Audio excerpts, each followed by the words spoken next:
try and carve us some sort of line of what you think happens next, Frances. What will you be going to the companies you talk to about tomorrow when they need some sort of clarity? Well, unfortunately, I'm not going to be able to give them any clarity. Like everybody else, we're in a slightly uncertain situation, the same situation that we've been in for some months now. It looks likely that there will be an extension to the deal, but we don't know how long that extension is going to be for and what the outcome at the end of that extension will be. The likelihood is that the extension will be voted for tomorrow, though. So, Frances, I mean, the market reaction was pretty positive, I think largely because it did appear that with this vote, there are quite a few parliamentarians who are in favor of avoiding a sort of a crash out. But I guess the question is it sort of too little too late? I mean, so many businesses have already sort of pivoted. Can this be reversed or at least reined in some way? Well, that is the hope. I mean, what was clear tonight is that the one thing that Parliament has been able to agree upon all the way along the line is that they do not want to crash out of the EU without a deal. But beyond that, there isn't really an awful lot of agreement for anything else. Will we be able to turn back the tide a little and introduce some certainty? Well, I'm very much hoping so over the next few weeks.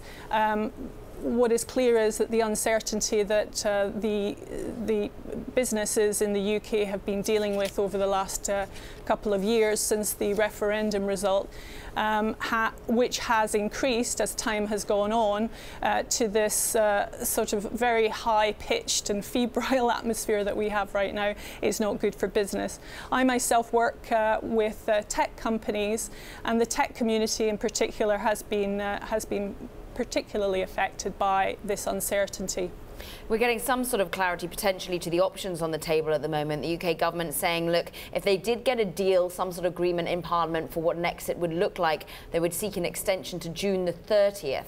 That is if a deal is passed by March. So we're getting various dates, Frances, but on the ground, the tech companies you're speaking to, how are their businesses having to change at the moment? Are some of them uprooting themselves out of London, out of the UK to domicile themselves elsewhere in the EU? What sort of precautions are they taking? Well, what's very clear is that none of this is happening in a vacuum. What I thought was quite interesting was in the very few days following the referendum result, the city of Berlin mounted an advertising campaign in the City of London, and the strapline was to startups in London, you know, keep calm and move to Berlin. So there are a lot of companies that are making decisions not to settle in the United Kingdom.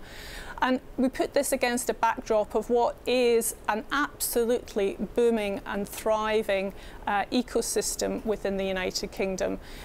We have the world's leading universities right here. We've got an incredible ecosystem. We've got large corporates who are choosing to place their headquarters here. For example, Facebook and Google, their European headquarters are here. So it seems a shame that this uncertainty has been introduced into the mix at a time when really we have so much to be really very excited about.